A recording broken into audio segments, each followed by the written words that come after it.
ลาฝนตกโหยเดือนสามคอยฝนตกลิ้นเป็นพลอ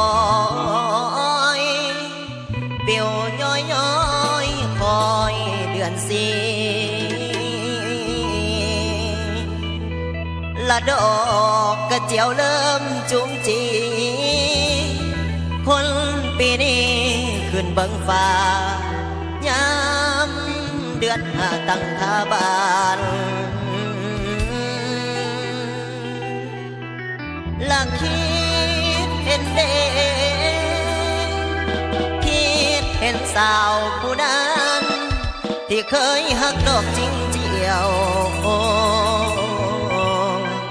เคยเดินห่วงทางเที่ยวป่ากระเจียว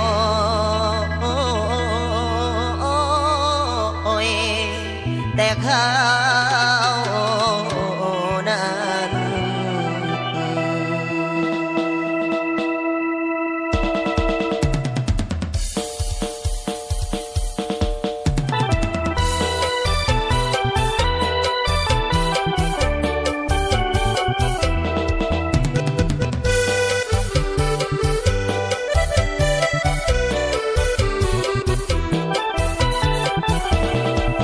ฝน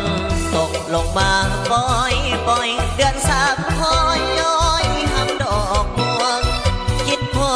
ดผู้สาวเคยควงไปอยู่เมืองหลวงตั้งแต่ปลายปีก่อนเคยเก็บดอกกระเจียวด้วยกันผลปล่อยปีนั้นอยู่ที่หัวหน้าดอนดอกกระเจียวเขียวเด็กอ่อนสอนเอาดอกอ่อนๆไปลวกกินตามฝนเอาดอกอ่อนๆมาลวกกินตาบอน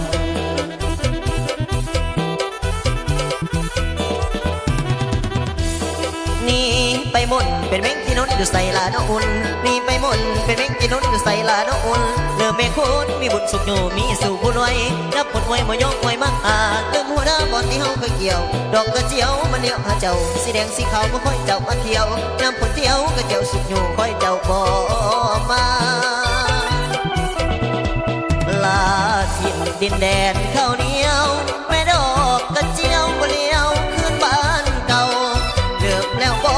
หัวหน้าป่าเคยพังเศร้าดอกกระเจียวสิเอาไอ้ก้อยฝากเจ้ายามแลไปท่าแป้งตกแต่งสุกผมเลยบกบมาซองไปท่าแป้งตกแต่งสุกผมเลยบกบมาซองเอาทำน้องเริ่มลงเก่าแล้วละลืมสู่เก่าหลังเอาใจตั้งจิตต่อไอ้ย้ำนั่นกายบอลที่นั่งเคยเว้าซ่อมหาเจ้าก็เห็นเงาจับหน่อยเห็นก็บอกกันหน่อยบ่ค่อยเจ้าก็มาเด็ดดังแล้วเรื่องทางที่เคยเที่ยวโอ้ไม่ดอกกระเจียวบ่เลี้ยวทุ่งนาก็แล้วเลือได้ฝนตกเม็ดย้อยไอ้คอยน้ำตาลิไหลอยากคู่เจ้าอยู่จังได้จดหมายบ่มาเน่ไปเวอยู่ใส่โนโนไปเวอยู่ใส่โนโนไอ้มักห้องขนมบนเก่าไม่ดอกกระเจียวบนไอ้เที่ยวละเจ้าซึมเศร้าอยู่คนเดียวไม่ดอกกระเจียวเดียวหาคนเป็นคู่